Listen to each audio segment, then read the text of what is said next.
Welcome back to the Moms Like Me podcast, powered by Support Now. I am very excited for our guests today. As y'all know who listen into Moms Like Me regularly, we love to share a lot of different perspectives and experiences on motherhood. And as we all know, everyone has a different experience with motherhood. That doesn't just mean the types of kids that we birth. It also means the experiences we have in utero and while pregnant, and certainly when we go into labor. And so I always enjoy bringing on perspectives that are a little bit more challenging to talk about and super important to discuss, because we know the importance of normalizing things that make us uncomfortable. And today's guest will be very kind of exemplifies how to rise above the challenges and also how to serve others given the hardships she's faced. So I'd like to welcome Martha to the Moms Like Me podcast. Martha, thank you for being here. Absolutely. Happy to be here. And I have to say, you just never know. Networking and making connections just helps to introduce us to so many new friends, you being one of them. Thank you. I agree. And you know what I believe? Good people know good people. And so this is the first of many, hopefully heartfelt and thoughtful conversations that lead to helping more moms like us. So Martha, for people that don't know you and your story, I'd love for you to share a little bit more about kind of what brought us together here. Yes. Well, my name's Martha Sharkey. I'm the founder and CEO of Today is a Good Day. We are a nonprofit based out of the Philadelphia region in Pennsylvania, supporting families who experience the neonatal intensive care unit. Our family founded this organization after our personal experience through the NICU back in 2010. My husband and I found out we were expecting identical twin girls. Very exciting, as you can imagine. And we thought, like so many, you get pregnant, you have a baby, you start a family, which certainly is how it happens for some. That is not how our family story went. Our daughters were due March 8th of 2011. Tuesday, November 9th, I'll never forget. I was at work. Something didn't feel right. I called. They said, come in. We'll make sure everything's okay. I grabbed my folder of work, looked at my director, said, I'll see you tomorrow. They're having me come in. First day, our lives changed forever. I was admitted to the hospital at 23 weeks and 0 days. And we had some very difficult conversations with the medical team members at the hospital around the likelihood of our daughters surviving if they were born at this time. Now, this is over 14 years ago now. And that they would try to keep us pregnant as long as possible. They had hoped to keep me pregnant through, we were thinking Thanksgiving, the holidays, the New Year, but that is not how our story went. Our daughters were born just 5 days later at 23 weeks and 5 days. Wow.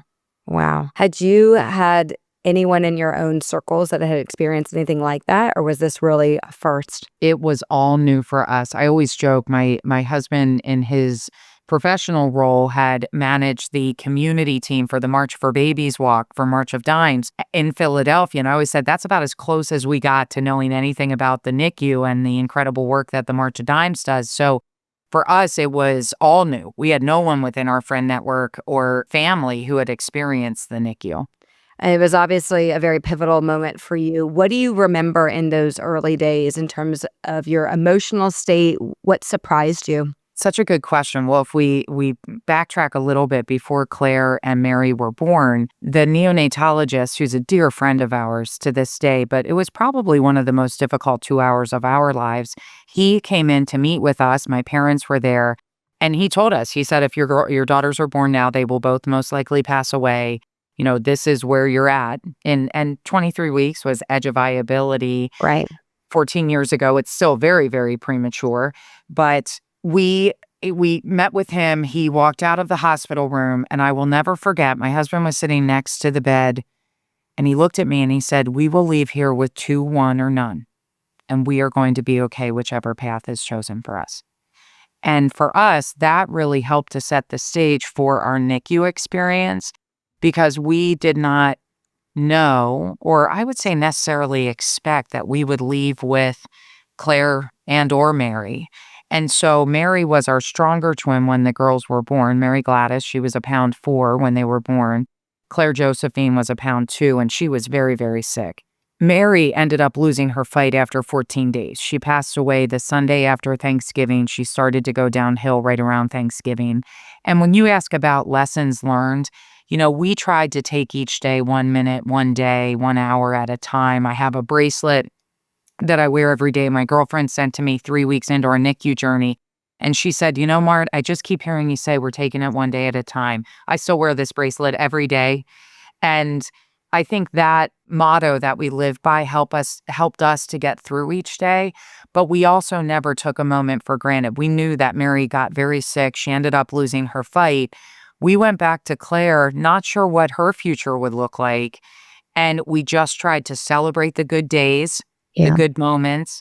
We wrote a lot of questions down and we tried to make decisions based upon the information that we had. And I really love what your husband said, because it almost sounds like he was trying to provide clarity to a moment that was very unclear and very ambiguous, which is like, Yes. here are the most likely outcomes. Here are the only outcomes. And Right. not that one outcome, certainly there are outcomes that are better than others, but to try to like make things a little bit more concise and just to try to, because I so often when I talk to moms like you, it's hard to conceive what's happening. So everything becomes like a fog of confusion. You're in this state of, why us? How did this happen? Sometimes I hear from moms, they wonder, did I do something wrong? And so it sounds like your husband also just had a way of just being very clear that also provided some kind of like a guiding light while you were watching both girls fight. Yes. And I will say I think one of the hardest things for us personally, we have a really strong foundation in faith together. And our family does. And that is what helped us personally get through this. That's different for every family, every situation. But for us, it was really hard trying to navigate that line where we felt like we were, how do you not play God here, right? Is how Yeah. we kind of looked at it. And so when I mentioned about making the best decisions you could based upon the information that you had, that was all we had. And talking to a minister that I had grown up with, we said, how do we make these choices? They're throwing all these questions and all these decisions and all these medical things at us. Like, how do we process all of this? And I just remember him saying, you're making the best decisions you can based upon the information you have for the best outcome for your daughters. Yep. Yep. I love that. Mhm. Martha, what do you remember in terms of the community support that you got? Did people know how to support you? Were they reluctant to support you? What was your experience with your community? Well, that is such a key for families, I think. And I was very blessed that I worked at the Franklin Institute Science Museum at the time, Ben Franklin National Memorial in Philadelphia. We had meals coming to our home for about 3 months after the girls were born from every single person at the Okay. Franklin Institute. A dear friend lived close by and he would drop them off. My mother basically was living with us at the time. My poor dad was on his own at home in Lancaster. And she would say, thank you very much, Noel, and close the door, and then he'd be back. So we had a wonderful community there. I think community is one thing. Community who understands is a completely separate subject, right? And that's what I think so many NICU families navigate through because they don't have a community of family and friends who really understand what they're going through. And what we hear from families that we connect with, families are saying, well, when's the baby coming home? Well, how are you doing? Or you're getting so much sleep, the baby's in the NICU, and all these different comments that can be hurtful. And as you're going through it, you don't know how to respond. Starting today is a good day. A big key of that was creating this community of families who understood what each other was going through Yeah. and being able to support them. We remember in our NICU journey early on, our Claire and Mary were born. Mary started to go downhill. She got very sick, passed away. About a week and a half later, another family who was in the NICU with us, they had twins as well, born just a couple days after Claire and Mary. Their daughter passed away. Mm. They saw the day that Mary had died. We saw the day that their daughter had died. We became the best of friends and connected with one another. They're a couple we never would have met otherwise in our lives. Mm. Our girls are soul sisters for life, our surviving twins. They graduated a day apart from the NICU.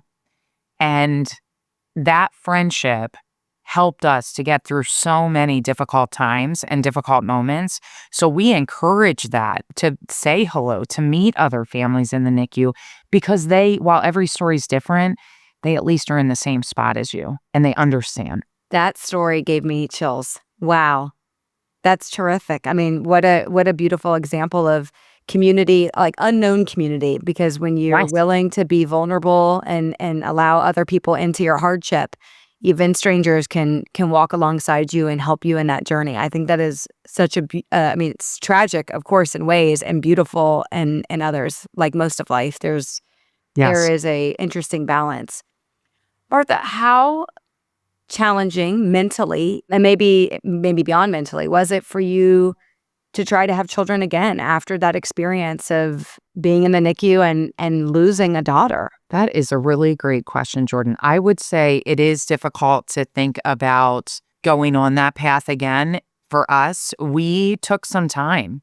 Claire came home from the NICU after 3.5 months. We worked really hard to help her feel successful. She was in early intervention for her first 3 years. Anytime we saw an issue, we would call early intervention. She was a frequent flyer post early intervention at our local outpatient children's services. So we worked really hard. It was 4.5 years later that we welcomed Martha Rose. She was born full term. There were some scary moments during my pregnancy journey with her. We worked with the team to make sure that I took all the steps necessary to make sure that I stayed pregnant. They're not sure why I went into preterm labor early on Yeah. with Claire and Mary. However, with Martha Rose, worked with our medical team. And there were a couple moments, actually right around 23 weeks. I'll never forget this. I believe I fell out on the driveway. I'm trying to think back. This is over 9 years ago. I fell on the driveway on a piece of ice, went down on my knee, went into the hospital, or something didn't feel right. And it was right around the 23-week mark. Mm. Happened to be. And the nurse who took care of me said, we see this with someone who delivers early and then has another baby. She said, it was kind of along the lines of, I'm not surprised you're here at this time. And I didn't even think about it, but ended up being fine. Martha Rose was full term, came home after 3 days. Our favorite story with that was one of the neonatologists who wasn't there with us at the beginning, but did start there and is a wonderful supporter of our organization and great volunteer. She was in the OR when Martha Rose was born, and my husband recalls it being like Simba from The Lion King, that she held Martha Rose up and said, "This child is not going to the NICU," which was that's our story to share with Rose. So that was good, and that was just a whole different experience. Yeah. But it can happen, Well, and I think I want to go back to what you just said. It was almost like your body or something in the world said, we're going to double check on this baby. We're going to double check yeah, on you. In some ways, I wonder if that was Mary's way of saying everything's going to be okay this time. yeah, may have been, Just like a little God wink. Wow, that is interesting though. I've never heard a story like that, and it's just kind of interesting. They say in grief the body remembers, and so Mm. I wonder if that was in a way like a symbol of your body remembering those moments from that first Could have been. pregnancy. Could have been. Yes. Wow. Okay, so I want to make sure that I'm telling your whole story, because I know it doesn't end there. No. So there was Claire that thankfully came home from the NICU, and then Martha Rose, and then you said, "Let's do it again." Yes, yeah. So we found out we were expecting again unexpectedly. We found out we were expecting again in 2018 a son. My husband was thrilled. We have all girls. We found out we were expecting a son. And at 14 weeks gestation, we learned that our son was diagnosed with trisomy 18, which if you look that up, it is really a devastating chromosomal abnormality diagnosis that he had received. So we knew, based upon what we had seen with his development, that he would pass away after he was born. And I carried him until 34 weeks, which was probably for me personally one of the most difficult chapters of my life. It was very, very hard carrying a child that you knew was going to pass away after he was born, and growing your belly and all the different things. So I carried William until 34 weeks. He was with us about 91 minutes before he passed away in December of 2018. And, as difficult as it is, and we do really live with a cup half full mindset in the Sharkey house, and we're grateful for all things that we have. And that day, as sad as it was knowing that he was going to pass away, was a day filled with a lot of laughter and joy. The team at the hospital had worked with us to create the birth plan, to create memories that we wanted with William. And our whole family was there to meet him, to hold him. The girls dressed him. They loved him. They read books to him. They sang happy birthday to him. So many different wonderful memories that we had. And I still remember, we have this in our living room, the one neonatologist who worked with us, she had brought in one of the plaster casts so that Paul could, when I was recovering, Paul would hold William to get his little feet in the plaster cast. And we were in a room that is a lost room. So it has some extra space and a curtain, and you can do memory making and things. And the nurse and the doc, they were laughing so hard behind this curtain, Jordan. And I'm out on the bed. I'm so sick after the C-section, just recovering. And I hear them laughing so hard.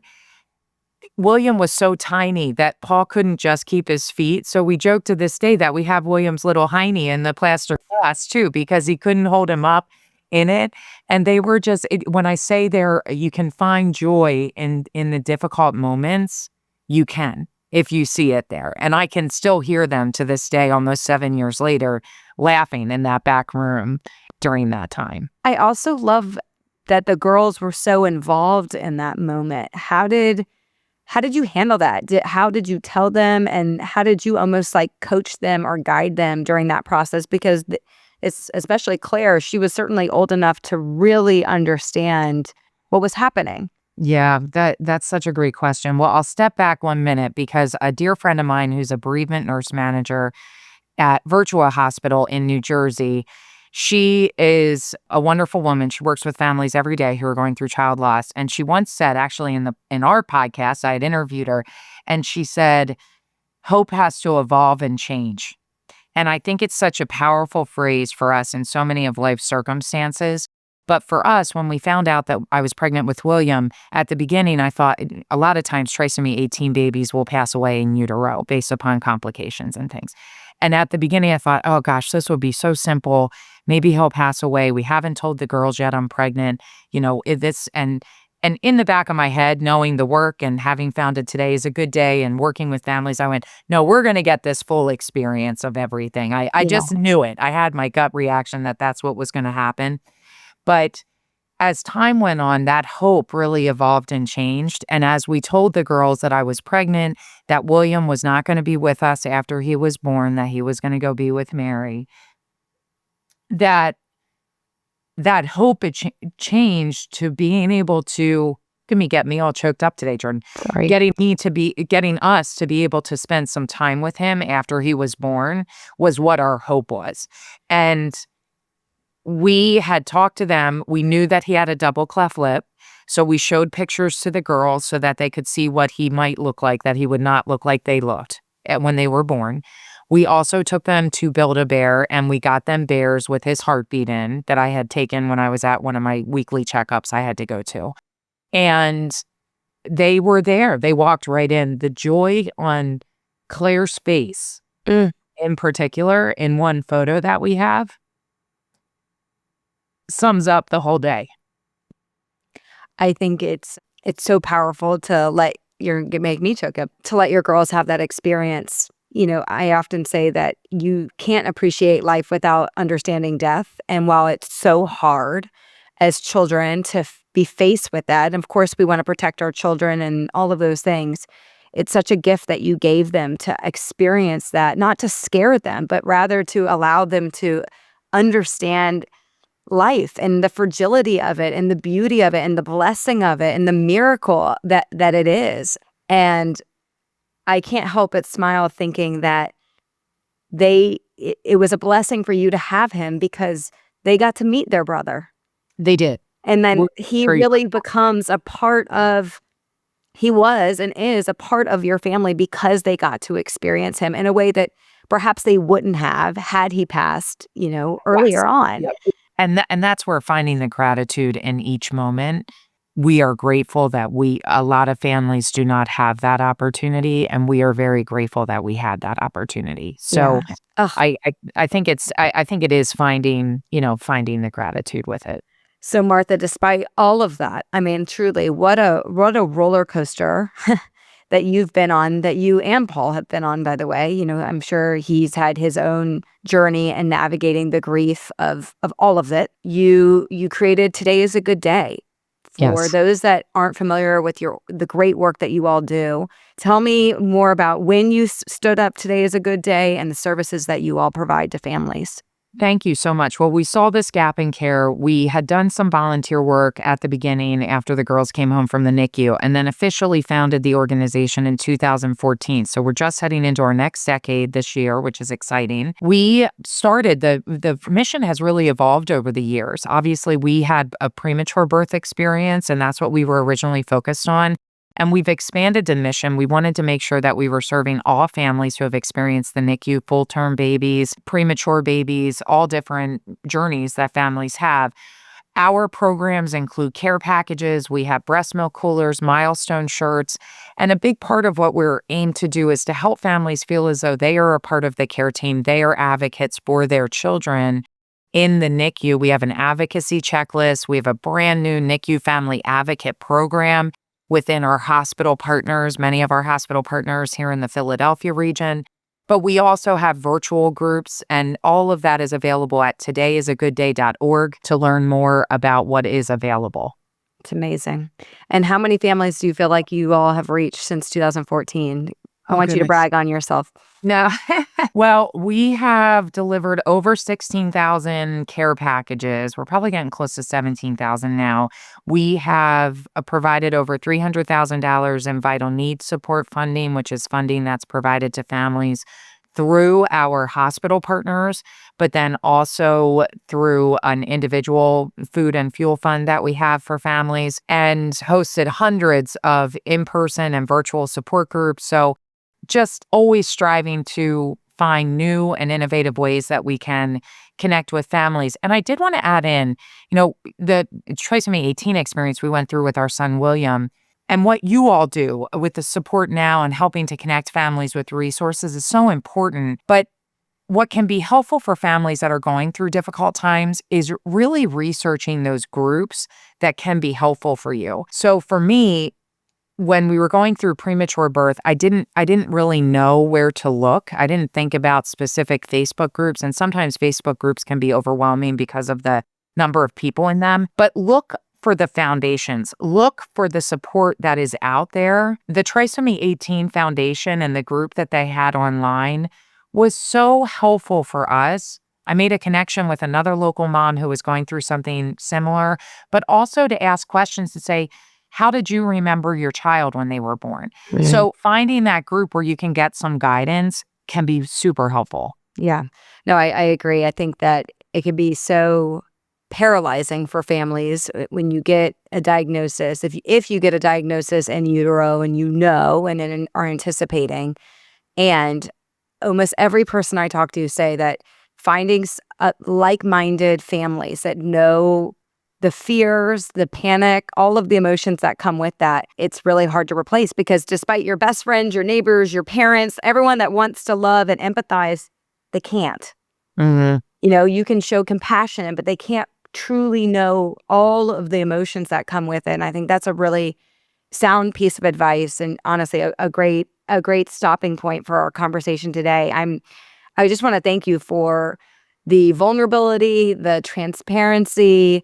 I personally, again, I have so much admiration for how you and Paul have chosen to navigate your experience and then just turn this into a blessing for so many other people, because as you know, these things will continue to happen. We can't assume that people aren't going to have a NICU baby, or that they're not going to go into labor early, or a trisomy.